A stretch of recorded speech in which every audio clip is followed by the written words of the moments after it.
I'm Susie McGough. I'm 32 years old. I'm an air traffic controller. Whenever I tell anyone I'm an air traffic controller, they always think that I work in a control tower like that one. Well, I don't. My job is to manage the airspace between the towers. Tango Alpha uniform staff there is available. I'm responsible for the airspace that covers Tasmania, King Island and Flinders Island. It's all the aircraft that fly into and out of Melbourne, southbound, northbound. Also any international flights, for example Qantas flies Sydney to Johannesburg, so they fly right through my airspace. Aircraft flying Perth to Auckland or Perth to Christchurch will fly through my airspace as well. So my job is to keep them separated, make sure they get from A to B and make sure they know about each other and make sure they know about the weather conditions. As you know, when you're a passenger, the last thing you want to do is fly through turbulence. So we assist the airlines to avoid that turbulent air and avoid thunderstorms. Once they leave my airspace, I hand them on to another controller. And we all sit in a big room, we're not up in the tower.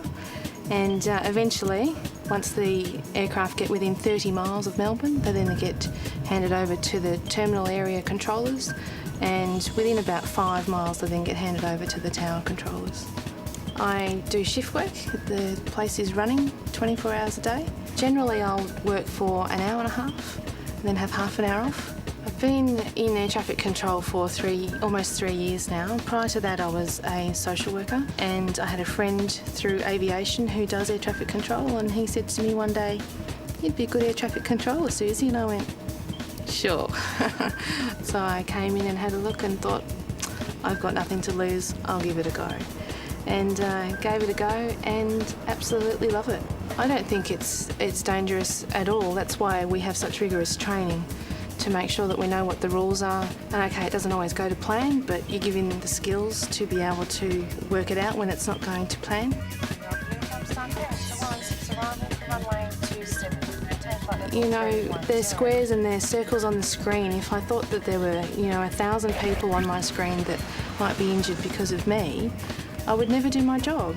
Sure, we get busy, we get a lot of traffic, but it's a routine situation. In the emergencies, we're trained to deal with the emergencies, and the level of stress is negligible. Once you plug in and you're talking to the aircraft, you're doing the job. Once someone comes over and takes over from you, they're doing your job. I'm a pilot myself. I guess that's part of my love of the job as well, because I like aviation, and I get to talk to the planes all day. It's great fun. The basic requirements are either Year 12, a pilot's licence, either private or commercial pilot's licence, or a tertiary degree. That's one or the other.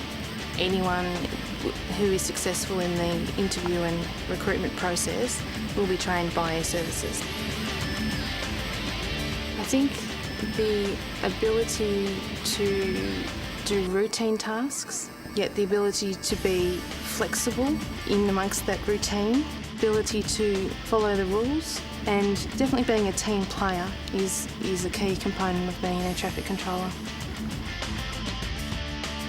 I think it's a fabulous job. It's a great job. I think the best thing for me is that talking to pilots and knowing that all my aircraft are getting to where they need to get to safely, all the passengers, are getting the smoothest ride that the pilots and I can deliver for them, and not taking my work home.